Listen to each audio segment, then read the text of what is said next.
Oi, gente, tudo bem com vocês? Vamos aí para mais uma videoaula dessa semana e hoje a gente vai começar aí a nossa atividade voltada para o Dia da Consciência Negra, né? Que não é só dia 20, é todos os dias, né? E aí, a gente já viu ao longo, principalmente do conteúdo que vocês estão vendo agora, que a gente tem aí vários e vários descendências, heranças culturais dos povos africanos, né? Que desde sua chegada a terras brasileiras, eles vêm montando aí, mesmo que seja uma chegada não muito adequada, né?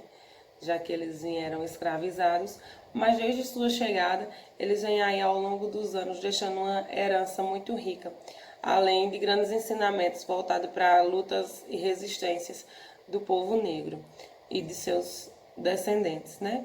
E aí, quando a gente fala de cultura, a gente fala de culinária, a gente fala de danças, de crenças religiosas, de até mesmo de manejo de produção.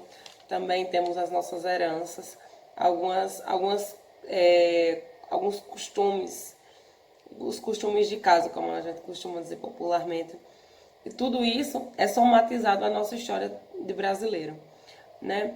A gente enfrentamos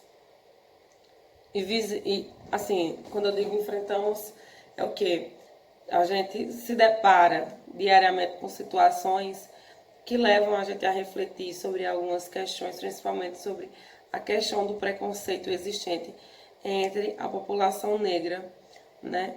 E aí vale lembrar que quando a gente fala de população negra, a gente não está se referindo às pessoas unicamente de pele escura, mas pessoas que se identificam, né? Tem aí a sua etnia de negro. E aí diariamente são enfatizadas, são lançadas notas em jornais, em revistas, do quanto a população negra vem sentindo na pele o preconceito da sociedade brasileira.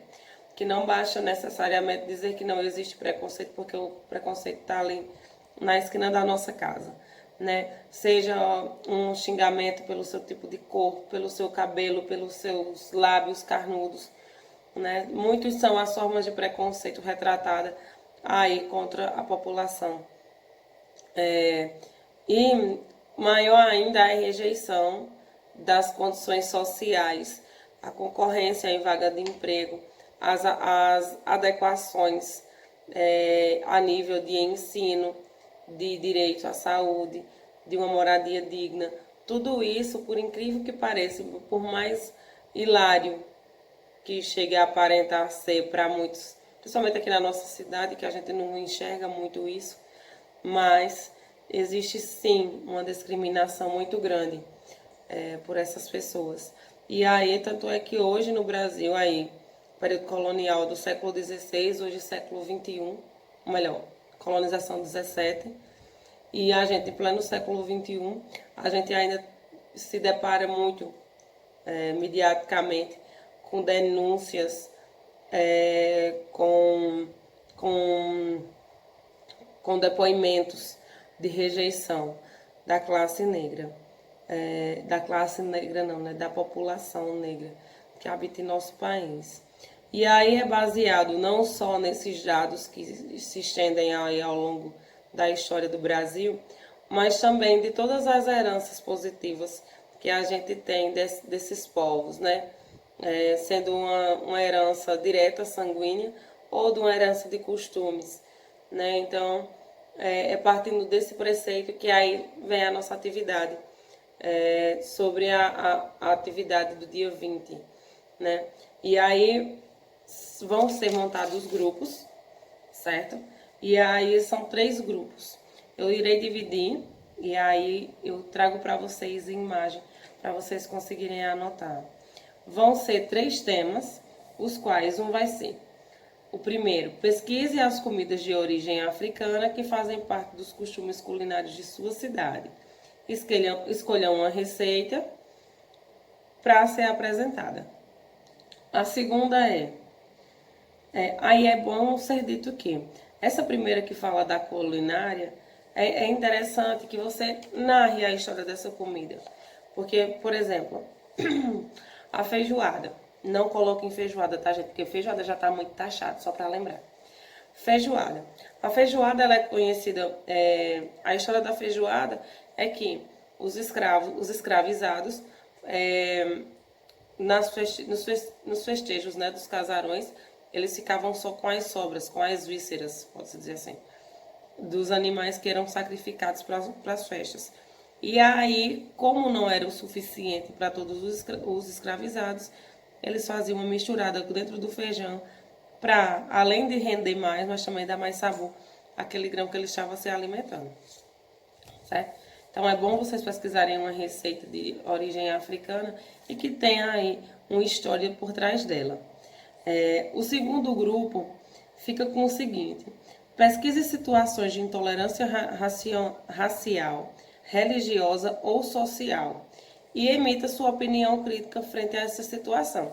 No caso, vocês vão ter que achar, né, uma situação, e aí pode ser em revistas, em sites, e aí vocês fazem a colagem, né, e fazem a crítica de vocês à mercê disso.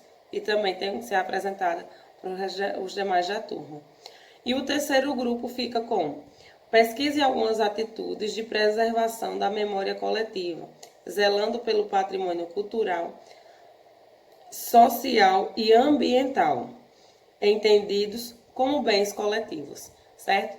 E aí no finalzinho do vídeo eu vou trazer para vocês os grupos como vão ser divididos, porque vai ser a base de sorteio, tá? Então, já volto. Então, pessoal, os grupos ficaram divididos da seguinte forma: o primeiro grupo será composto por Ana Emília, Eduarda, Júlia, Caio e Yuri. O segundo grupo, Bruno, Fábio, Genilson, Clara e Marielle. E o terceiro grupo, Cíntia, Gabriel, Clara, Luna e Thales, certo? E aí, né, eu vou, só para finalizar a nossa aula, eu vou ler um texto para vocês, que o nome é Liberdade, o sonho dos palmares. Era noite de lua cheia, o céu estava como que bordado por 1000 estrelas, algumas bem grandes, outras bem pequenininhas. Mas a meninada nem se dava conta de tanta beleza. Estava entretida demais nas tantas brincadeiras que inventava.